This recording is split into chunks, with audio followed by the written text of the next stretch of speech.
right, welcome back to Top 5 Vinyl, where we show love to vinyl owners. Today I'm here with Roger. How's it going, Roger?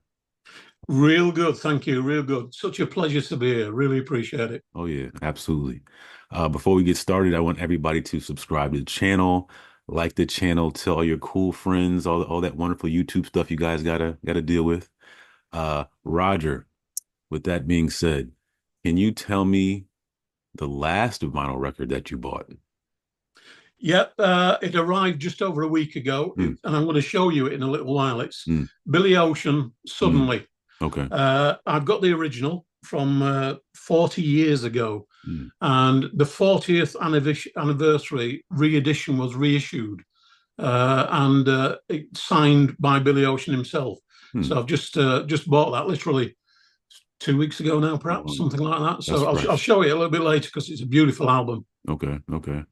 Well, that was too easy. Can you share us the first vinyl record that you ever bought? Do you remember It just so happens. that? My background as a kid, my brother was the only one that loved music, and he was into Elvis, the Walker Brothers, the Beatles, that kind of thing. I can't stand the Beatles, and even to this day, I'm not a Beatles lover, and people hate me for that. But Okay. so what?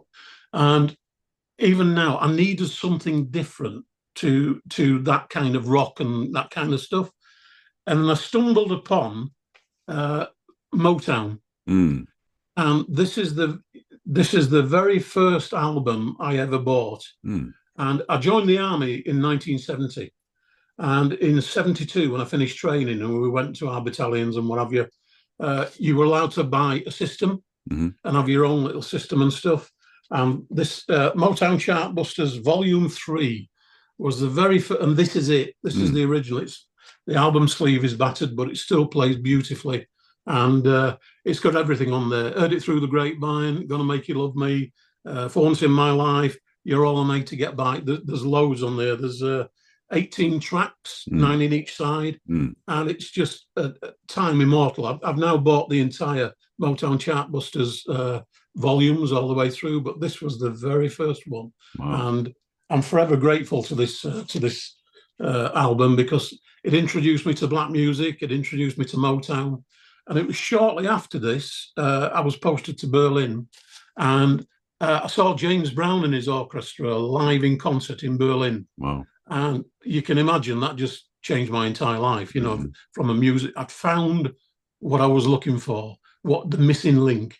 And Hmm. whereas all my friends then, it was early to mid 70s, they started getting into, glam rock and all this kind of Hmm. stuff. Hmm. But with me, it was always Motown soul, R&B and all this kind of stuff. But it was this album Wow. that caused all this trouble and had me spend all that money. Right, right. That's pretty cool that you still have it. That's awesome.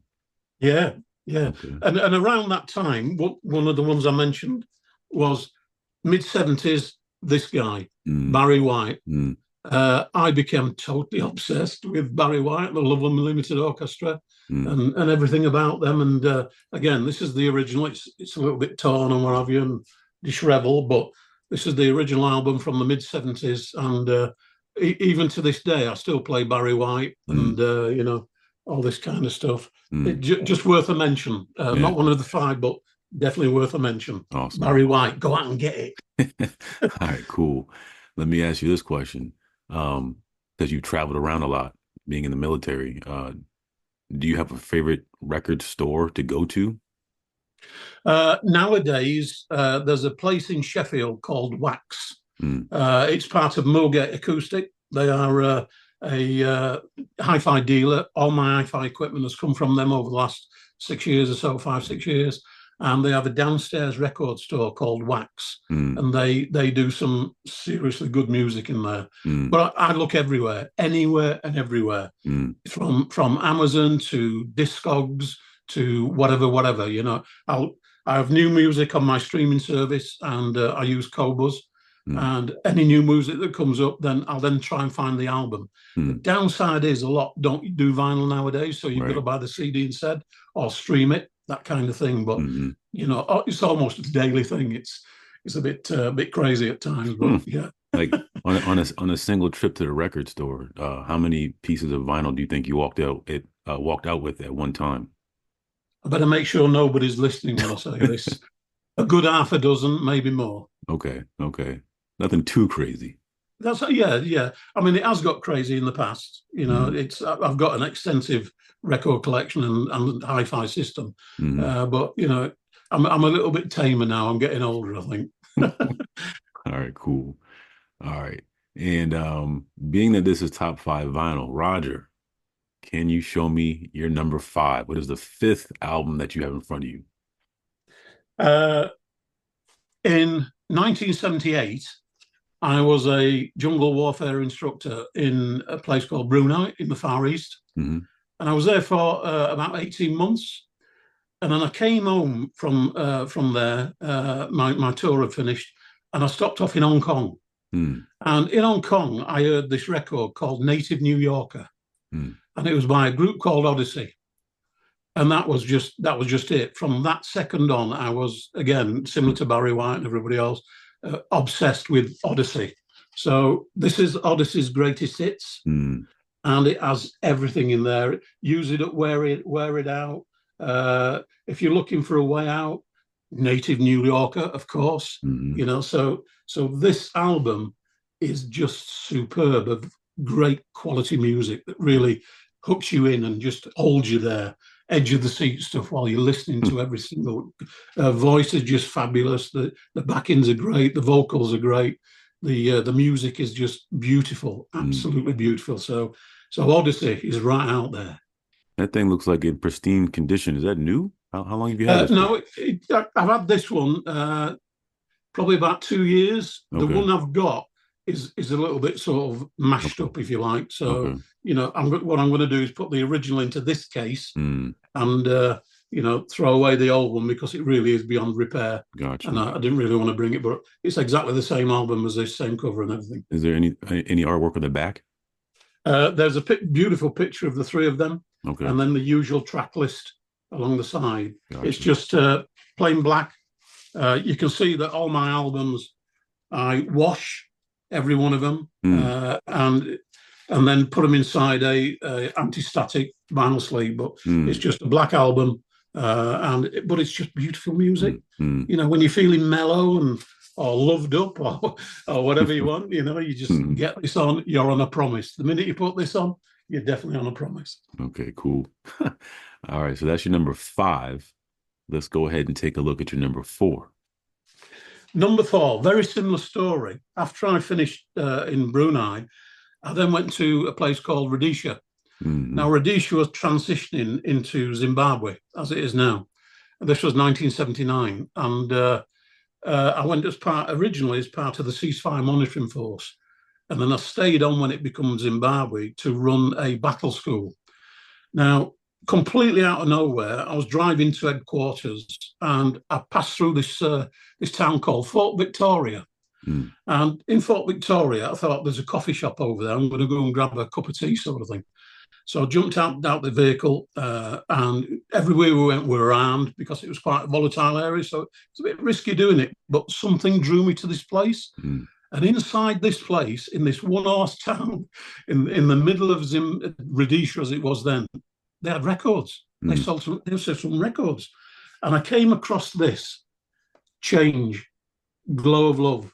mm, And they were playing Searching on their little stereo that they had there. mm, And Luther Vandross and all that kind of stuff mm, was part of Change. mm, And I bought two records there and then, both Change, two albums. And I still had about 8 and 9 months of the tour left to go. So I wrapped them in towels mm, and kept them in the back of my Bergen, my rucksack, for mm. the next 8 months Wow. until I got home and I could actually play them again. Wow. That's awesome. These ones really do mean something, and so much so that similar to the 40th Mm, edition came out, which is a mm, nice open spread thing, mm-hmm, mm-hmm, and on the back you've got the other Change.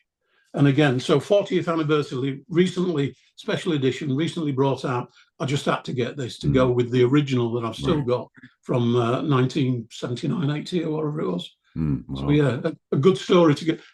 God knows why I went in that tea shop. I shouldn't have done it. It was a bit dangerous to do it. Right. But I just felt in there, and boom, there Hmm. was change. And, Wow. loved them ever since. Okay. And let me ask you this question also. Have you seen any of your top five perform live before? Nearly all of them. Yeah, Okay. yeah, yeah, yeah. Including my number one, Okay. which was one of the best concerts against James Brown. Everybody's second, because Mm, that was something like something else. That was mm, like watching God on stage. You know, but the number one artist that I'm going to show you in a short while, that was second best to me, and mm, a life changing experience because it was just sensational. So yeah, uh, we're going to come on to one now, but yeah, I've seen Odyssey. Uh, Most of the Motown acts I've seen either mm, in London or in other places, and what have you? Have you Change? I've seen twice. mm, Uh, mm, uh, One of them more recently on their sort of reunited concert kind of thing. So yeah, mm. so I make an habit of trying to see the acts if I can. All right, It cool. cost it cost me a fortune, but Well worth it. oh god, yes, Yeah. yes. Okay. So that was your number four. Let's go ahead and take a look at your number three. Okay, after I came back from Rhodesia stroke Zimbabwe, with all the money that I'd saved, because you couldn't go out or anything like that, I bought a new car. And it Mm, was a beautiful car. It was all smoked out, mm, and it was fabulous. It had lush seats, and it had a fabulous stereo system. This was early 80s. And I used to drive around playing this gentleman, mm, George Benson. mm, And mm, I could have chosen a dozen different albums from George Benson, but I've gone with this one, While the City Sleeps. mm, And that's purely because there's an album, there's a track on there called Kisses in the Moonlight. mm, And in the, it's, what is it, 30, 40 years ago, in that car, Kisses in the Moonlight, and George Benson with his smooth grooves and all this kind of stuff, with the windows open. yeah. You're coming in and out of barracks looking all badass in your Mm, flash little car, and everybody's saying, "Oh God, Roger's here again," kind of thing, because the music's just blurting out. George Benson, absolute. If that's not anybody's number one, top 10, there's something wrong with him, because this guy is well out there. But mm, yeah, Kisses in the Moonlight, worth checking out for anybody. I think it's and the album itself, While the City Sleeps. There's some beautiful music on that. His mm, voice and his guitar playing and everything with it is just sensational. So yeah, mm. highly recommended. Nice. Okay, cool. That was your number three. Let's go ahead and take a look at your number two. A couple I mentioned earlier about. I mentioned this guy Billy Ocean, Yep. a UK artist. Absolutely love Billy Ocean from the beginning. That's the original album, Hmm. and just recently, and again, I can't believe 40 years. They've Mm. just re-released the album 40 years, and it's a Signed. signed album. Nice. But inside, it's the most beautiful color Mm. vinyl. Mm. And, Yeah. the original sounds great. This is just a step above. Mm. So to play this is just, it brings back all those memories of all those years ago. It's a beautiful album, Billy Ocean again. And one other one that I'd just like, not part of the top five, Mm. is I'd Be Nowhere without this guy. Mm. Harold Melvin and the Blue Notes, Teddy Pendergrass, and things like "Come Go with Me" and you know "Close the Door," TKO, and all this kind of stuff. You know, God Almighty, you've got a lady coming round your house. You need to put this album on, Mm. and that's it. It's game over after Yeah. that. Yeah. This is serious music. And when he was involved in his accidents and stuff, very very sad times. Mm. Well, there is a great YouTube video of him in his wheelchair actually singing "Do Me," Mm. and him and the backing singers.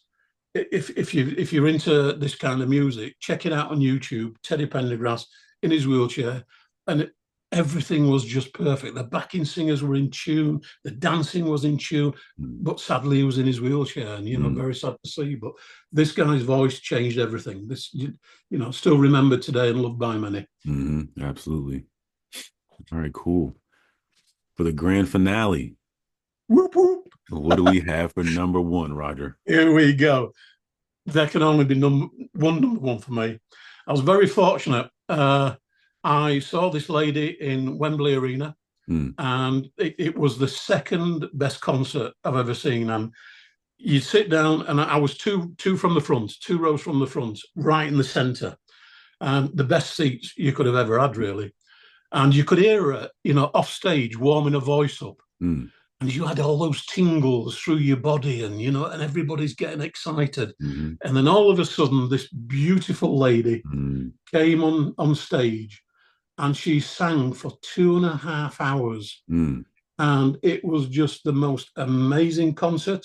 And this is Rapture. This is the original one that I've got. You can see it's been mashed up by kids in the past and everything else. mm, But I've got the CD. I've got the streaming. So I never go anywhere without this. But anything to do with Anita Baker, mm, you know, is just it. It was a no-brainer for me. She's been my number one for a long, long time. There is, however, somebody who comes a close second that, again, is worth a mention if you don't mind me saying. mm, mm, That's Tony Braxton. mm, mm, I found Tony Braxton on Secrets album and loved it. And then it went a little bit quiet. There was a few others, but she's brought a couple of albums out recently called Love, Marriage, Divorce mm, and Sex and Cigarettes. mm, You can only get these on CD or streaming. You can't get them as an album, as an LP album. mm, But if Anita Baker wasn't in the picture, I'm pretty confident that Tony Braxton would certainly be definitely in my top three. I think mm, you put it on the system, and you've had a rough day and you come home, you're tired, you're hungry, you're fatigued, and you just put Tony on, and her voice, you just listen to those notes either on headphones or on the speakers, and the way and she's got this little habit of going woo towards almost at the end of every song. right. You try and find it. Mm. She got that in this song, and sort of 3.5 minutes in, she goes woo. I can't do it. My voice is too Yorkshire, but just beautiful. So I just wanted to mention. So I hope you don't mind, but Oh, not yeah. at all. So, Not at all. so Anita Baker, number one, without Nice. a doubt.